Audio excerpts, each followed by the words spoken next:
हमारी लड़ाई shrine board के खिलाफ भी है और उमर अब्दुल्ला के खिलाफ भी है। उमर अब्दुल्ला के खिलाफ इसलिए है कि उमर अब्दुल्ला लोगों को भड़काने का काम कर रहे हैं, हिंदू मुस्लिम कर रहे हैं। और जम्मू तो बजरंगी जी यहाँ सड़क पर बैठे हैं, ये बातचीत करते हैं। बजरंगी जी ठीक है, आप पहले तो ये बताओ कितने गुस्से में हो? देखिए, गुस्से में हम 1 महीने से लगातार हैं, जब से प्रदर्शन कर रहे हैं। मांग हमारी एक है कि श्री माता वैष्णो देवी श्राइन बोर्ड ने श्री माता वैष्णो देवी मेडिकल कॉलेज खोला। उस मेडिकल कॉलेज के अंदर 50 सीटें जो है पहले बैच में मिली और 42 सीटें आवंटित की गई जेकेपीपी के द्वारा मुस्लिम समुदाय के बच्चों को, 7 दी गई हिंदू बच्चों को और 1 दी गई सिख बच्चे को। हम उन बच्चों का विरोध नहीं करते क्योंकि वो नीड बेस पे जो है वो क्वालिफाइड करके आए हैं, मेहनत करके आए। हमने कहा आप इन बच्चों को दूसरे कॉलेजों में भेजिए और हमारे बच्चों को यहाँ पर जगह दीजिए, क्योंकि मेडिकल कॉलेज का ना तो यूनिवर्सिटी के साथ कोई कंसर्न है।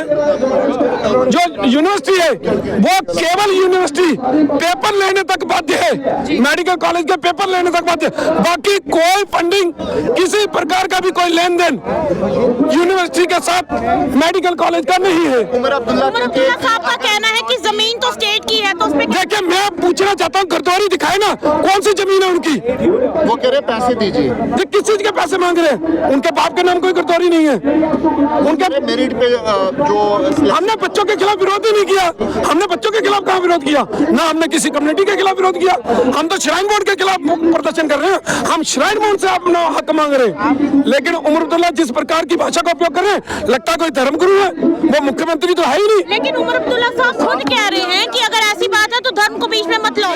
परसों की स्टेटमेंट आपने सुनी होगी। उन्होंने कहा कि आपके बच्चे मैरिट में नहीं आए, इससे आप क्या समझते हैं? आपके बच्चे किसके बच्चे? हिंदुओं के बच्चे।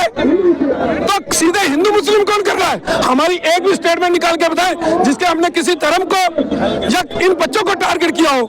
हमने तो सीधी सीधी अपनी मांग जो है श्राइन बोर्ड के आगे रखी। हमने तो ना सरकार से मांग रखी ना किसी और से, हमने तो मांग रखी श्राइन बोर्ड के आगे।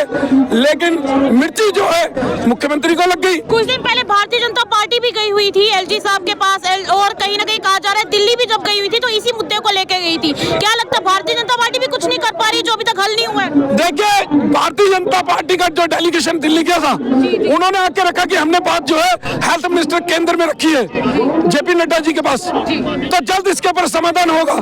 वही इंतजार हम कर रहे हैं। अगर जल्द से जल्द समाधान नहीं हुआ तो यह प्रदर्शन उग्र भी हो सकता है। 2008 वाली स्थिति जो है फिर उत्पन्न हो सकती है। हमने 2008 का आंदोलन भी लड़ा है और हमें लगता है कि यह आंदोलन भी हमें लड़ना पड़ेगा। फिर से बम्बा बोले वाली स्थिति बन रही है? बिल्कुल बन रही है।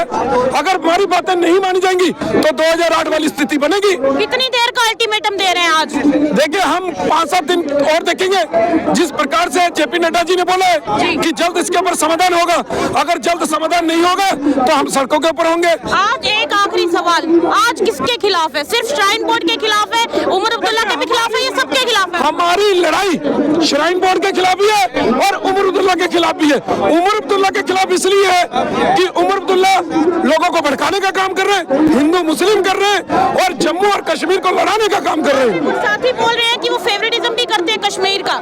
देखिए, सामने फेवरेटिज्म कर रहे हैं। जिस प्रकार से वो कश्मीर का पक्ष ले रहे हैं, उन्होंने जम्मू के लोगों का कहाँ पक्ष लिया? जिस प्रकार से जमीन मांगना, ग्रांट वापस मांगना, तो वो साला क्या दर्शाता है? वो यही दर्शाता है कि मुख्यमंत्री जो है वो कश्मीर की भाषा का उपयोग कर रहे हैं, कश्मीर के लोगों का पक्ष ले रहे हैं, वो एक कम्युनिटी का पक्ष ले रहे हैं, वो कहीं भी हिंदुओं का पक्ष लेते नजर नहीं आ रहे हैं। क्या आखिर में क्या मैसेज देना चाहेंगे? हमारा मैसेज ये है, सीधे सीधे जो है श्राइन बोर्ड को, सीधे सीधे हेल्थ मिनिस्टर के सेंटर को कि हमारा हक हमें दीजिए, ताकि ये श्राइन बोर्ड जो है हमारा है, हमारे पैसे से चलता है और हमें हमारे बच्चों को जो है वहाँ पर जो है शिक्षा देने का अधिकार होना चाहिए। ये पैसा हमारे ऊपर खर्च होना चाहिए, हमारे कौम के, हमारे धर्म के ऊपर खर्च होना चाहिए, हमारे गुरुकुलों के ऊपर खर्च होना चाहिए, गौशालाओं के ऊपर खर्च होना चाहिए, गरीब बच्चों के लिए खर्च होना चाहिए, गरीब परिवारों के ऊपर खर्च होना चाहिए, ना कि ये किसी और कम्युनिटी के ऊपर।